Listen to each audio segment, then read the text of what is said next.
Well, good morning, everyone. Happy Friday, and I hope everyone gets on to a great weekend.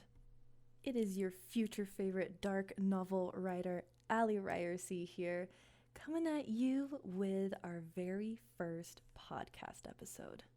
And what better way to kick off this very specific series? I'll have two labeled my scenes, so those will be discussion topics that are related to what I write over on my blog site. But this other series that will be more prevalent here on YouTube is what I'm calling Alone in the Thoughts Room. This series is where I will talk a lot about those more controversial topics and the less desired opinions of things that are happening around the world. But what better way to start off this series by addressing the abortion ban in Texas? So grab your beverage and sit down.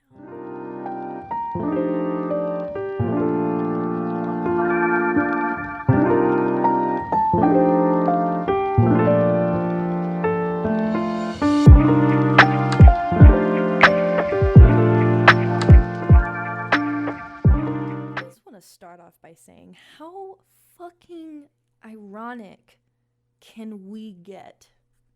You have the Republican Party saying to women that we can't do what we want with our bodies, but then we have the Democrats over here saying you can do whatever you want with your bodies, except for when it comes to getting the vaccine.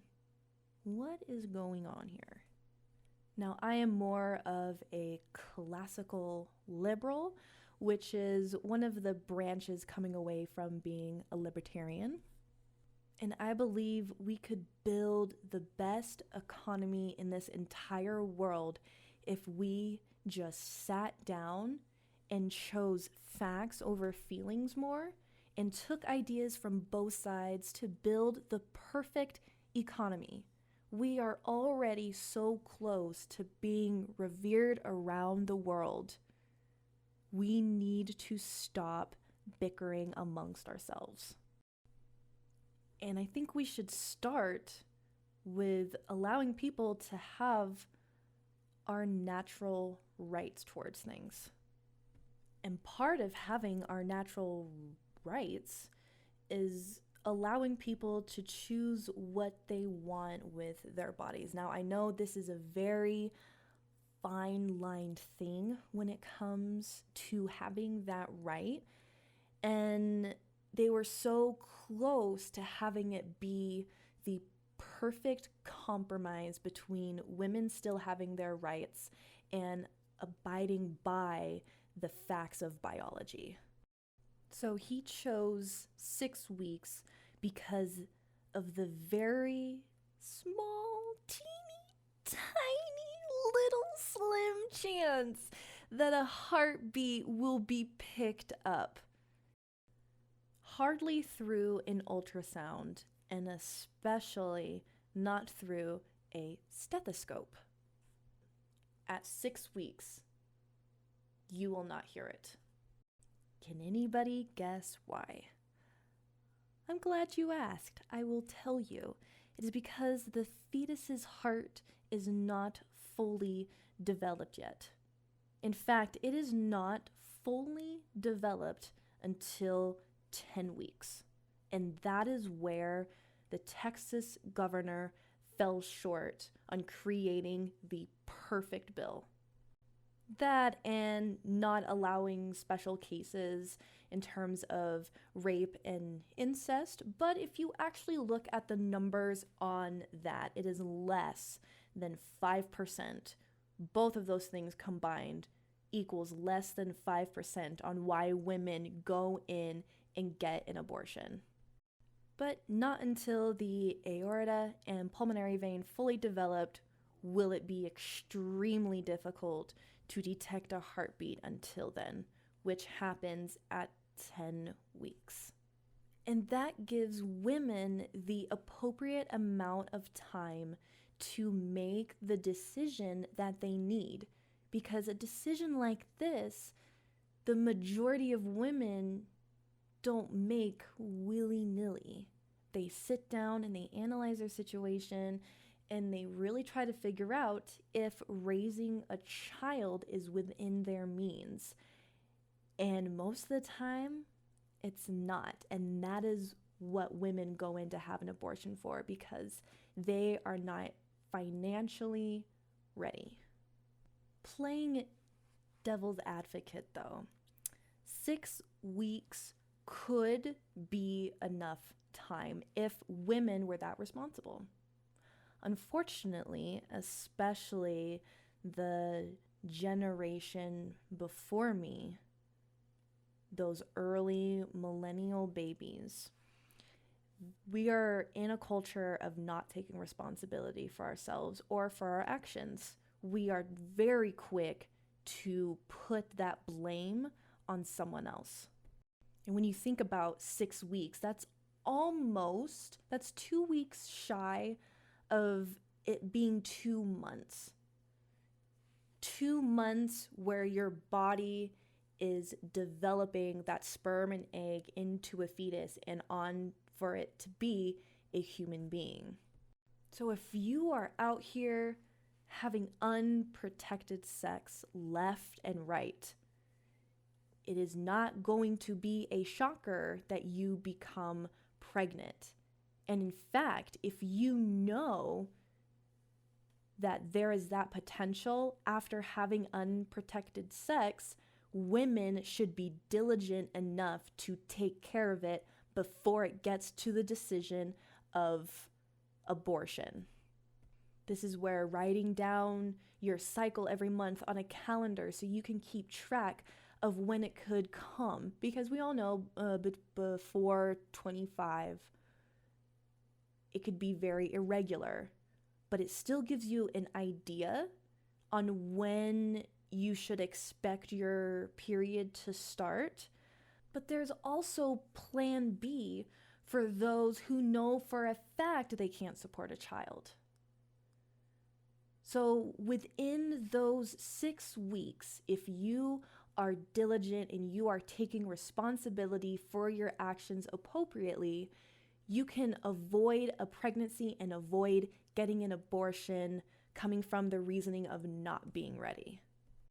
But we just don't live in that kind of society anymore. And it's tragic. It's sad the way our selfishness is affecting what we need to be focusing on as reason and as logic. But logic is disappearing and it's fading fast. But bringing the argument back to rights, I believe they should have made the bill at 10 weeks.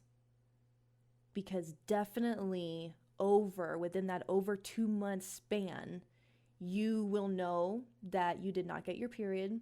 You will know that there is a greater chance of that egg and that sperm developing within inside of you, and that is plenty of time to figure out if you can keep the baby or not. One of the arguments that I've seen going against this new bill in Texas is children have rights. And the first thing that jumps to my head is, what the fuck kind of rights do you think a child has that is worth protecting to that degree? Parents are one of the only people that can get away with child abuse, even brought to the attention in the eyes of the law.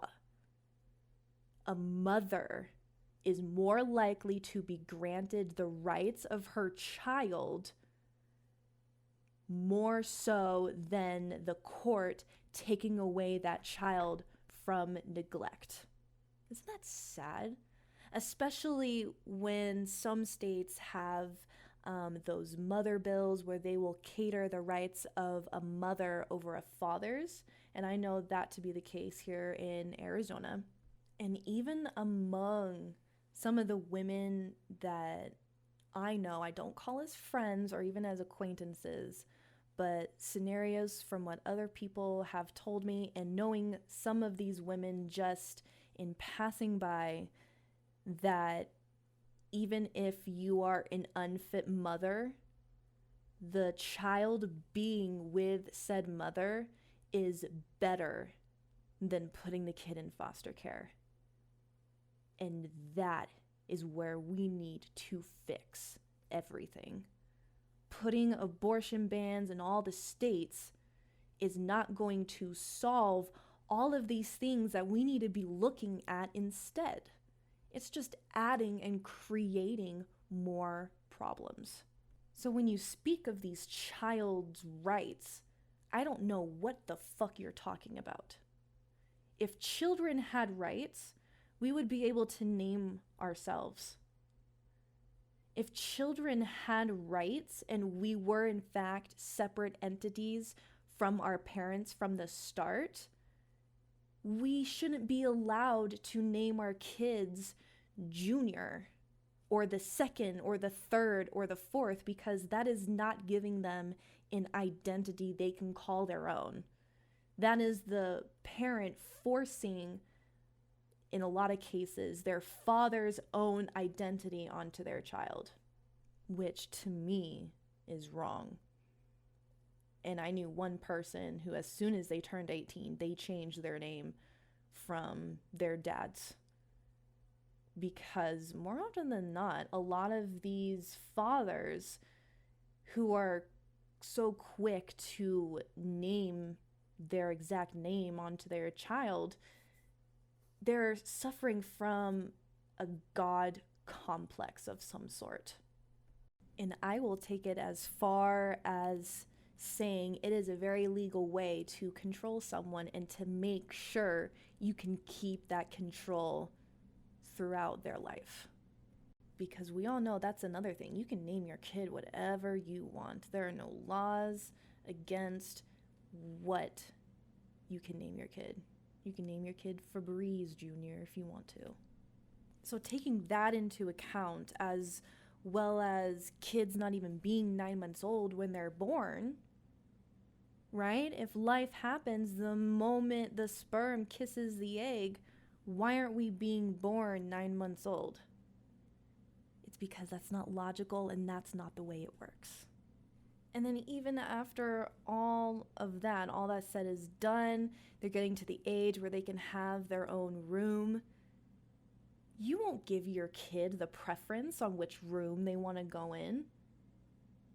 Majority of parents don't even let their kids decorate their rooms the way they want them to. And I saw that a lot in my generation. Your mom won't let you hang that poster on the wall? What the fuck?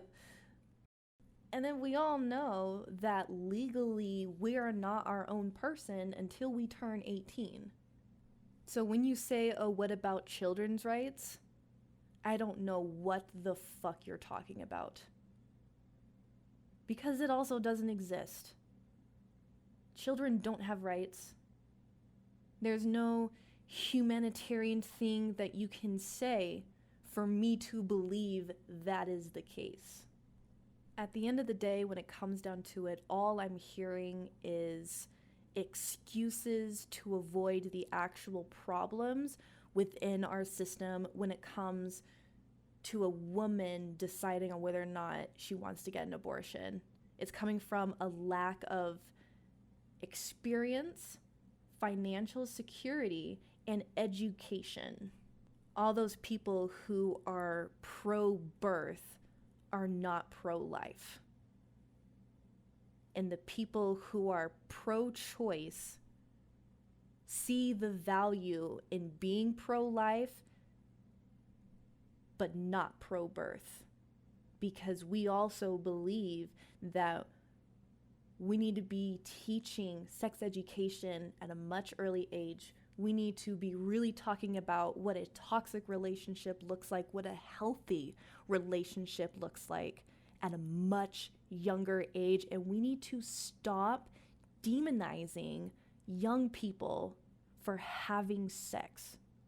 At the end of the day, everyone is going to make their choice. And more often than not, they're going to choose to have sex. This whole abstinence bullshit is only hurting everyone involved. Because when you don't know what healthy behavior looks like in a relationship, or what red flags could mean, or you don't even know how to put on a fucking condom. I had to teach my college boyfriend how to put on a condom because his public school did not teach it. Some of the kids that I knew in my high school who got pregnant, I remember asking one of them, why didn't you use a condom? Why didn't you use birth control? You know, the standard questions you would ask someone. And their response was, I did not feel comfortable talking about protected sex with my parents, or even where to go to find free condoms or free birth control. Lack of resources, lack of education, and fear of being demonized for their actions led to their pregnancy. And because they're so young and so scared, carrying their child to full term was a better decision than even asking permission for an abortion. That's fucked up. Why are we acting like this? Sex is a beautiful thing to share with someone. And yes, it's very emotional. And do I think kids or young adults, teenagers, should they even be wanting to have sex? No. Because they don't know the emotional response that goes behind with sharing such an experience. Even if you are taught, that is something you have to experience for yourself to really understand. And that part of our brains can't even comprehend something like that until much later in life. But knowing that we're going to do what we want anyway, we need to be handing out free birth control, condoms. We need to be going into explicit detail on what a toxic relationship looks like, on what a healthy relationship looks like. What is happening in your brain when that much dopamine is being pumped through your body? What are some of the biological instincts that could happen when having sex too early? We need to be preparing everyone with logic, and we need to be starting sex education, not necessarily sex education, that's poor terminology, but we need to be teaching the different stages of development as they are happening, not after the fact, and not even at all. As early as puberty can be expected, and nowadays that's right at 9 years old. We need to be educating people the stages of development as they are happening and preparing our young adults the best way we can. And once that is implemented, there's not even going to be a need for an abortion ban. And just think about that for a second. They put a ban in place because they thought too many women were having abortions. And I know some vulgar women use abortion as birth control, and that's wrong. And I'm going to take it as far again as they need to be prosecuted. Because an abortion is not a form of birth control. An abortion is there to help get people out of bad situations, whether that be from their own poor decision making or because they were raped or their dad, whatever the reason is. That's why abortions exist, to protect those people. And we need to be working hard to fix our foster care systems as well as after the fact. Because a lot of people that I know who are pro-life don't fucking care about that kid after it's born.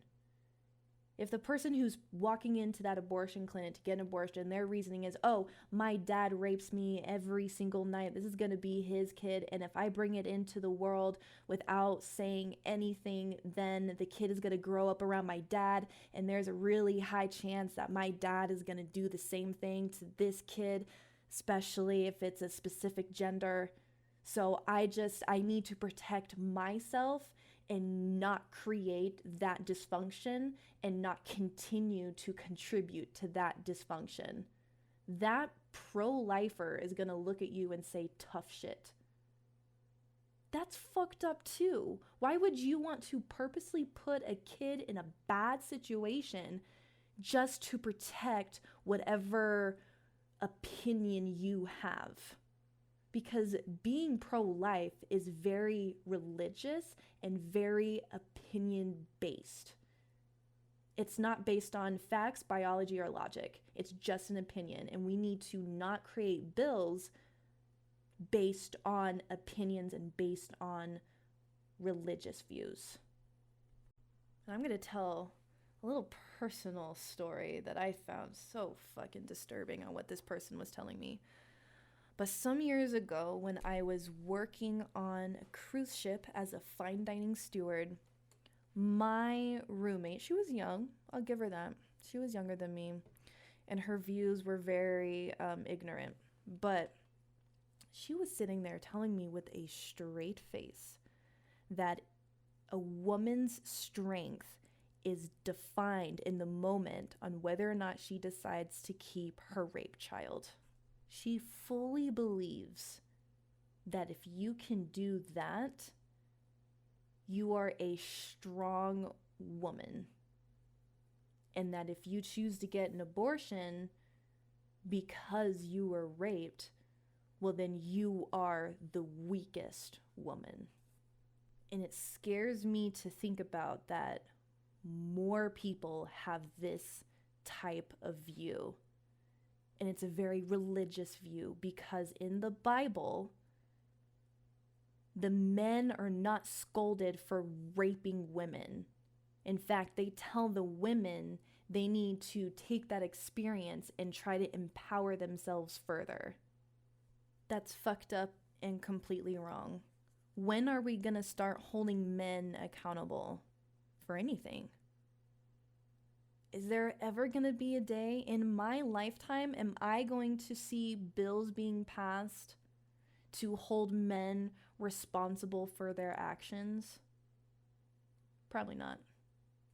With all that being said, I do not agree with the governor of Texas ruling on this new abortion heartbeat bill, because 6 weeks is just not enough, and it's not logical. However, my libertarian perspective on this is that every state should implement the bills as they wish, because the governor is in charge of their state. People vote within the state, and if majority are pro-life and Republican, well, then they are really happy and content living there. And if you don't like living in that state, there are plenty of other places that you can go where the bills being passed are more catering towards people's rights. But if you go too extreme with the opinions on the type of rights that need to be legalized in order for them to have them, which is also fucked up, you start to see collapses in economy like what's happening in California. At the end of the day, you need a balance, and you need a balance based off of logic. So, at best, I'm indifferent. It doesn't deter me from wanting to live in Texas, and it's not so much of a harsh ban that I'm going to be rioting in the streets over. Because at the end of the day, when all is said and done, if a woman is just on top and being diligent after having unprotected sex, you can still terminate the pregnancy as you see fit. And maybe that'll be the good side to come out of this heartbeat bill. And I hope to see that women will be more diligent in listening to their bodies and taking responsibility for their actions. But don't get me started on the responsibility men need to also be taking. It's very much so a two-way street. It's not just the women's responsibility, and it's not just the man's responsibility. But let me know what you guys think of this heartbeat bill down in the comments. Do you agree with it or do you disagree with it? And also, if you want to be added to my Twitter feed, I want to start a private chat room where we can discuss these things further, and you can discuss these things further with me. But I can't start the chat unless people are willing to join it. So let me know if that is something you're interested in. I will happily do that. I hope everyone has a fantastic weekend. Go with love, go with compassion, go with kindness, and above all, stay sexy. I hope to see you all next week.